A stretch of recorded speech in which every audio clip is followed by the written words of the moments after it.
Olá, boa tarde. Sou o professor Arnaldo. Irei iniciar agora uma videoaula para os alunos do ETEC, Proeja Agropecuária, dos polos Cururupu, Presidente Médici, Ana Rodrigues, Lago da Pedra e Tutóia.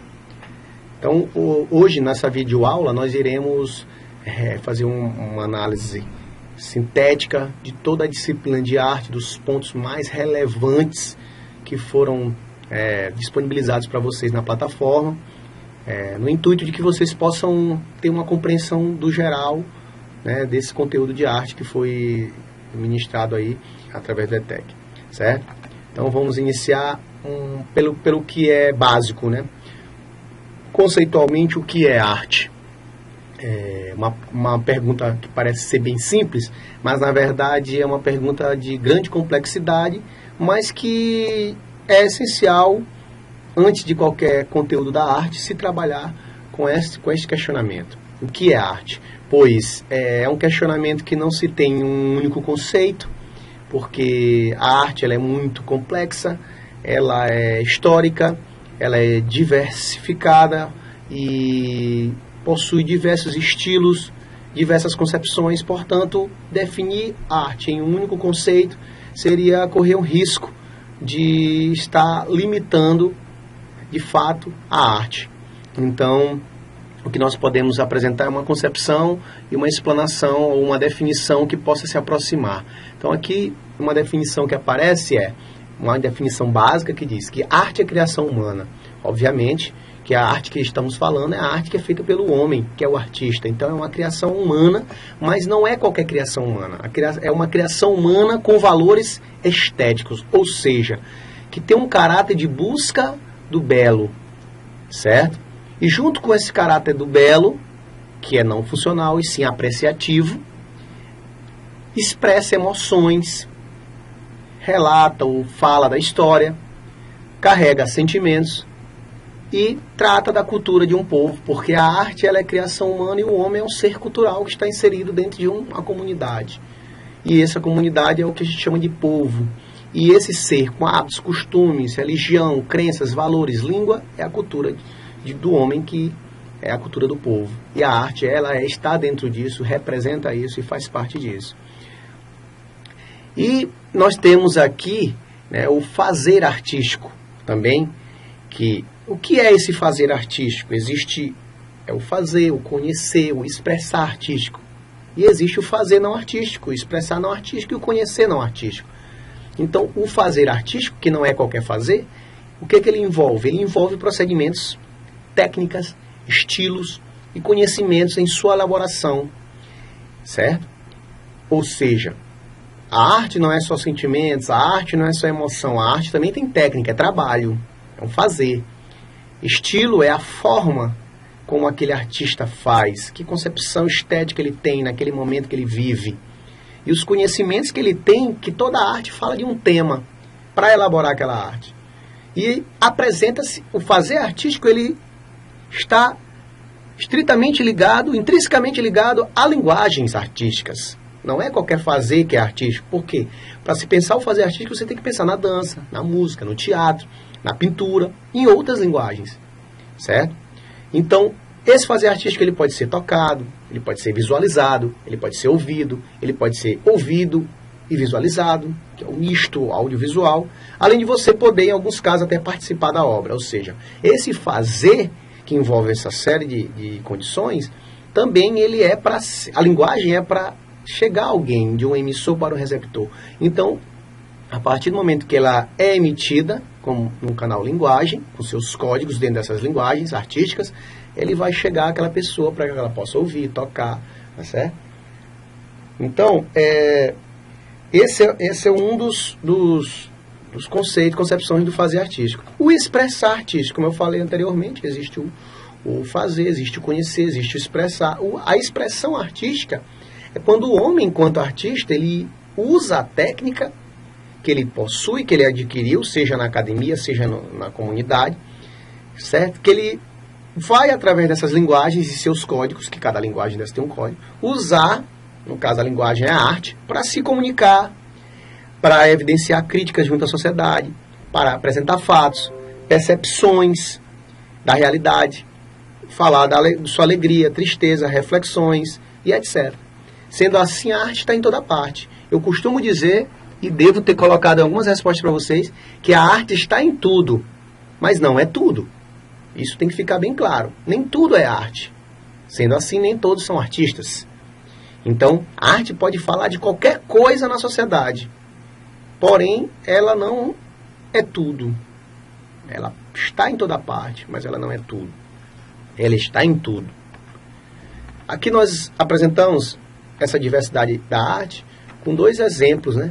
Aqui nós temos, de um lado, certo? A diversidade da arte tendo como parâmetro temas, técnicas, sentidos, contextos e estilos. Você tem aqui, de um lado, uma máscara africana da região do Benin, uma máscara da cultura africana, que é riquíssima, cultura nativa africana, feita de madeira, certo? Que representa simbolicamente algo para aquele povo, com seus elementos pictóricos, com sua expressão, com seu material próprio da região, e ela tem uma significância, ela tem um tema tratado naquela comunidade, ela tem uma técnica que é feita em madeira, ela tem um sentido para aquele povo de Benin, ela tem um contexto em que ela foi feita e ela tem um estilo, que é a forma como ela foi feita, certo? Já do outro lado você tem uma obra, certo? Vanguardista, uma obra de René Magritte, que é uma pintura chamada Violação. Ela já é de um contexto, de uma época, de outro lugar, né? Tem um outro tema, né? Tem uma outra técnica. No caso, a primeira é uma escultura tridimensional, a segunda ela é uma pintura a óleo. Tem um outro sentido, que é o expressionismo surreal, certo? Que é um pescoço, uma mulher como se fosse uma árvore retratando esse surrealismo, que é o onírico, o sonho. Tem um outro contexto, que era uma época de vanguarda na Europa, em que eles queriam quebrar padrões. E tem esse estilo, como eu falei, que é o estilo surrealista.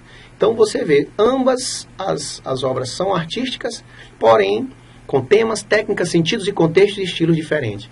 Portanto, a arte ela é muito diversa por isso, porque ela vai se diferenciar em seus temas, em suas técnicas, seus sentidos, contextos e estilos, mas continuará sendo arte. Portanto, aí está a complexidade dessa definição, certo?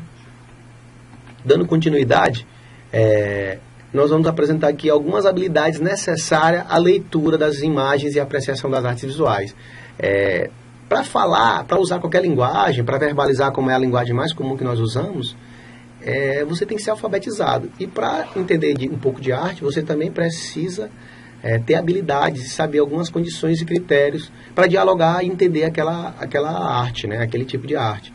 Então, todos nós somos capazes de entender e de gostar de arte, mas isso depende de algumas habilidades. Claro, do processo educacional, para você entender que aquilo é arte, certo? Que a arte ela é importante, que ela é uma expressão humana histórica, que ela é essencial na vida humana. O homem não vive sem a arte, não vive sem fazer e sem apreciar a arte, mas muitos não entendem conscientemente dessa importância e do que ela representa ou do que ela é em si, enquanto arte. Então, o que nós precisamos, em primeiro lugar, observar, certo? A observação ela é importante. Então, para apreciar a arte, você tem que saber ler imagens, certo? É uma primeira habilidade que precisamos renovar, estimular e desenvolver. Não adianta tu olhar e dizer, é um gato. Mas por que é um gato? Quem fez? Por que fez? Quando fez? Que estilo é aquele? Por que tem a cor cinza? Por que ele foi feito nessa época? Então, às vezes, a arte não é apenas o que está na tela pintado, é sim a atitude que está por detrás da tela, é o contexto, é a filosofia que envolve aquele artista e sua época. Então, temos que observar, saber observar. Então, observar é uma habilidade que depende do olhar com interesse dirigido. Então, você também tem que ter tempo e disponibilidade para olhar a arte. Saber que a arte tem essa complexidade na sua observação. Examinar minuciosamente e ver o que a obra traz. Aparentemente, por trás dela, qual foi sua intenção. Focalizar a intenção, certo? Concentrar o pensamento e os sentidos com vontade de ver, de aprender, de perceber os detalhes significativos daquele trabalho. Isso é de fundamental importância. Então, é uma habilidade, é uma condição para você começar a entender a arte. Isso serve para qualquer linguagem, mas a gente está falando aqui da linguagem visual, as artes visuais, pintura, desenho, escultura, arquitetura. Aqui nós vamos poder olhar uma imagem para servir como exemplo, que diz aí, observe as semelhanças e diferenças nas imagens. O que nós podemos observar aí? Ó? Olha aí, ó. Vocês vão perceber que há dois senhores. Esse é um desenho, né? O que a gente pode observar? Que formas existem aí? O que existe de contraste? Quais são os detalhes que foram propositalmente expostos por esse artista? Você pode perceber que há um contraste, há traços e linhas nas roupas, né? Para dar essa variação de volume, peso e contraste entre os dois. Então tem vários detalhes que nós podemos ir observando que contrastam aí essas duas figuras. E nós poderíamos passar alguns minutos observando simetria, tamanho dos dois, espessura, volume, cores, mesmo sendo um desenho. Então tem muitas diferenças aí nas imagens, né?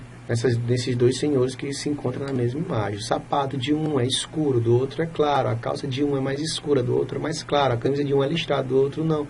A listra da gravata do magro é uma listra mais grossa, do outro já são figuras geometrizadas. Então, essas é só um simples exemplo de observação. Outra condição é a memorização, certo? A memorização, a memória da gente visual é muito importante. O que é memória visual? É a capacidade de registrar com certa precisão aquilo que foi observado, de forma que, passar algum tempo, seja possível relembrar o que foi visto. Então, é importantíssima a memória visual, até está aí como uma nota de importante, porque ela vai depender da nossa observação, os detalhes, que diferencia uma imagem da outra, um rosto do outro, uma paisagem da outra. Isso nós vamos criando uma bagagem de memória visual para que a gente possa estar comparando. Eu, por exemplo, como tenho uma memória visual artística muito grande por ter estudado arte, eu sempre quando olho, por exemplo, uma figura, uma imagem hoje, eu sempre me lembro de movimentos artísticos anteriores, de outra época. Até porque a arte, ela bebe, um estilo bebe no outro. Então você fazendo essas comparações, você vai absorvendo, você vai observando e vai criando uma memória visual importante para sua análise. Aí vem análise e síntese, né? Uma coisa está interligada à outra. Observação, memorização, análise e síntese. Analisar é desenvolver e aprofundar a observação, ou seja, é discutir teoricamente aquilo que tu observou, aprofundar. É dizer, eu gosto porque tem isso e aquilo, eu não gosto porque... É aquela coisa que eu sempre digo, em arte o gosto se discute, certo? Você tem que dizer porque não gosta. Eu não gosto da manga porque ela é manga verde, porque ela é azeda, ela tem um gosto na minha boca amargo, ela é áspera e tal.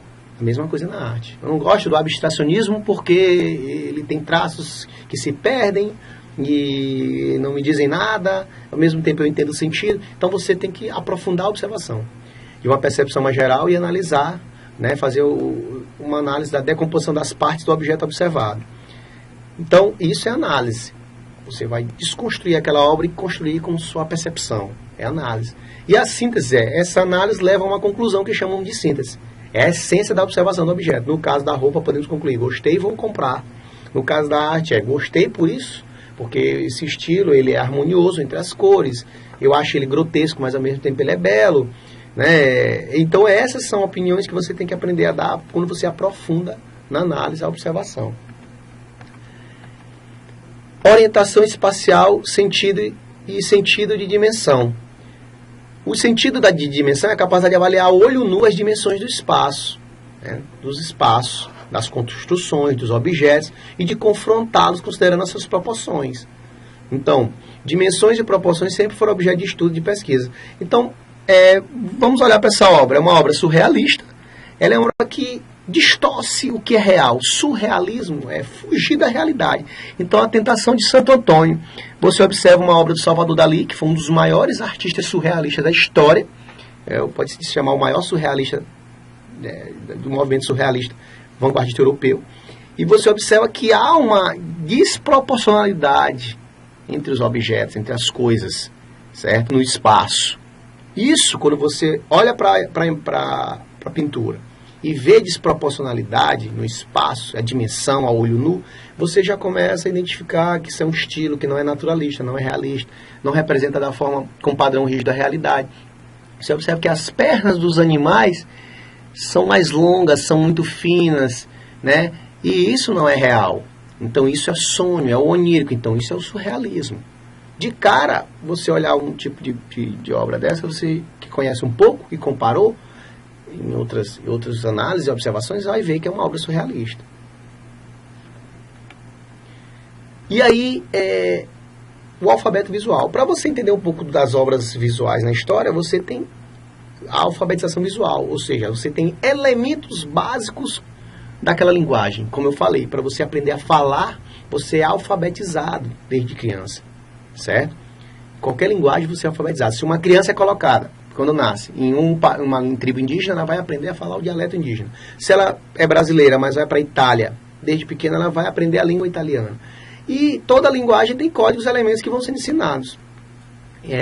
Infelizmente a arte ela é vista por todo mundo, mas ela geralmente não é absorvida, digerida e compreendida, analisada como deveria de fato, porque falta essa alfabetização artística, visual, mesmo considerando o empirismo e a concepção de mundo de cada um. Por quê? Porque muitas vezes a escola, dentro do processo de arte e educação, não conseguiu levar isso até os alunos, que é o caso da nossa disciplina que está tentando fazer. Então, os pressupostos básicos são: todas as linguagens têm um sistema próprio de organização, já falei disso. E as linguagens artísticas não são diferentes. A linguagem visual artística também possui seu código, ou seja, os elementos que servem para formar suas mensagens. Eu trabalho com teatro, que não é o caso aqui dessa linguagem que nós vamos apresentar os elementos. Para fazer um trabalho de teatro, uma elaboração teatral, uma elaboração cênica, você não pode fazer sem conhecer os elementos da linguagem cênica. No caso, os elementos que eu trabalho com meus alunos, para eles poderem fazer uma boa elaboração no grupo de teatro que eu tenho, ele tem que entender um pouco de cenário, entender um pouco do texto, entender um pouco de figurino, de maquiagem, de iluminação, de sonoplastia. Isso é que vai compor o espetáculo. Não é simplesmente pegar os atores e montar um texto. Então, muita gente pensa que se faz arte de qualquer jeito e na verdade não. A arte se faz com uma consciência dos seus objetos. Mesmo aquele artista popular, ele tem consciência dos elementos que ele usa para passar aquela mensagem. E aqui nós temos alguns. No caso da linguagem visual, que é pintura, desenho, escultura, nós temos aí o ponto, que é o sinal gráfico mínimo, né? O elemento mais simples e redutível. Ele é o elemento que não se reduz mais a nada, né? Ele é o início de tudo. O ponto é que vai dar origem aos outros elementos. Toda a linguagem começa do ponto. Então é uma localização em um espaço. O ponto, ele tem um poder de atração sobre o olhar humano. O ponto pode ter a característica de ponto de fuga para gerar perspectiva, certo? Ele é o início. Então o ponto é o primeiro elemento visual, certo? Ele é a localização no espaço. Então, o que mais a gente tem desses códigos visuais no alfabeto visual? Depois do ponto, a linha.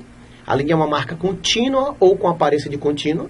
Na verdade, a linha são vários pontos juntos, que de tão próximos constitui a linha.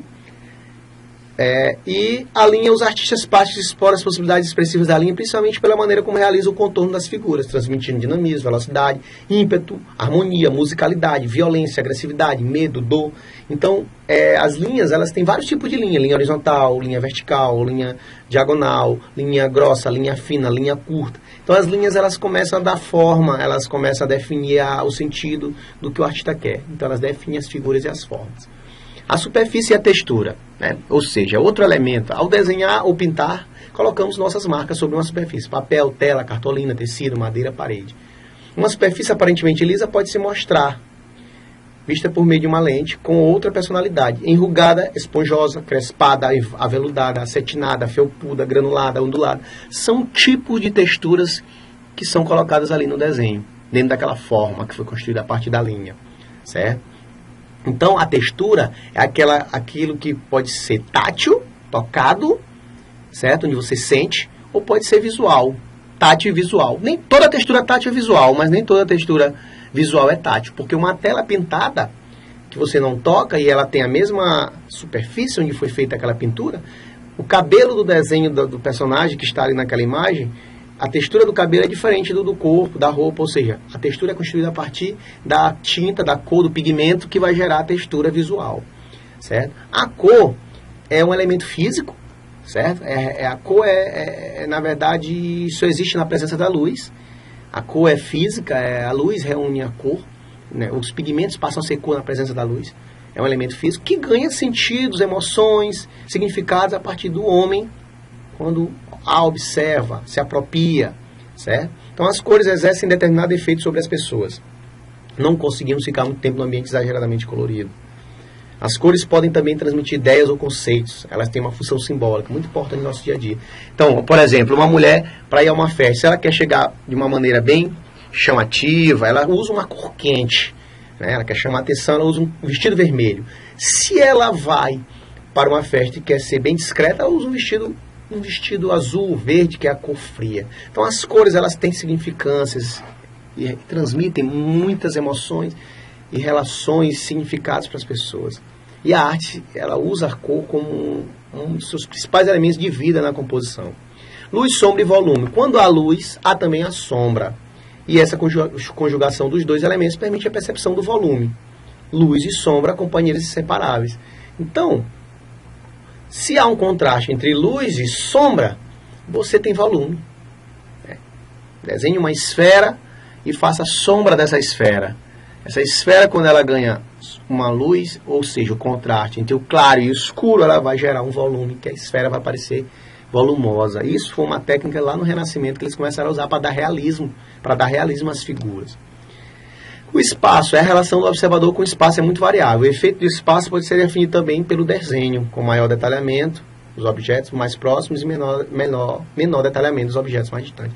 O espaço é o tamanho dos objetos, das composições dentro daquele espaço que foi feito a composição, certo? Que vai, aquilo que eu falei agora, espaço, dimensão, você vai observar para entender aquele estilo. Muito bem. Saindo do alfabeto visual, de alguns elementos, você tem tem várias nos materiais que eu mostrei para vocês de manifestações artísticas, mas aqui eu vou colocar só algumas importantes, destacar algumas. O desenho das artes visuais, né? Que, como você pode ver aí, aparece um desenho. O desenho, ele pode-se dizer que ele é a base para a linguagem visual, como a arte de representar objetos por meio de linhas e sombras. O desenho é a primeira manifestação nas artes visuais. É a matriz de outras formas de expressão. Alguém olha uma pintura, olhou a Mona Lisa, por exemplo. A Mona Lisa ela foi primeiro desenhada, o seu esqueleto, para depois ser pintada a sua pele, com as tintas, com os pigmentos. Então, o desenho é a matriz da expressão visual. Então, tem com base um esboço a pintura e a gravura. Então, muitas vezes nós não sabemos que por detrás de outras formas visuais, você teve o desenho primeiro. Para fazer uma escultura, eu primeiro faço o desenho para depois chegar onde eu quero chegar, na minha forma de expressão. Aí nós temos a forma artística visual em 3 dimensões, que é a escultura, que eu acabei de citar. Então, nas artes visuais, a forma em 3 dimensões tem um espaço muito importante. Há 2 técnicas para realizá-la, a escultura e a modelagem.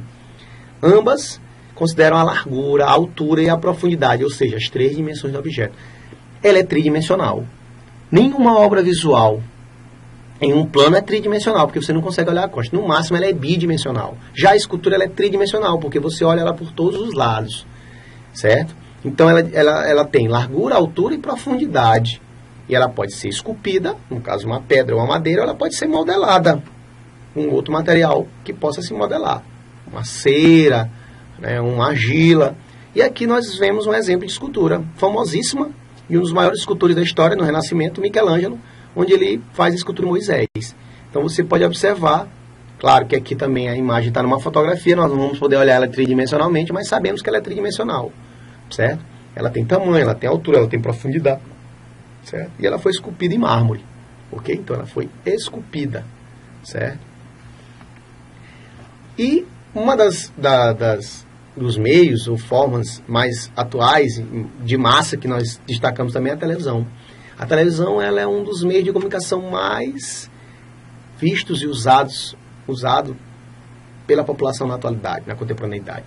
A televisão ela é esse meio que chegou nas nossas casas e se moderniza, mas continua a televisão, apesar da internet também, que é outro meio, como um dos meios mais acessíveis né? A televisão herdou algumas características do cinema, mas sua possibilidade de transmitir ao vivo, simultaneamente o acontecimento, em tempo real, sua praticidade, seu preço, né, de estar acessível nos lares, tornaram os meios mais poderosos de transmissão e informação de ideias e ideais.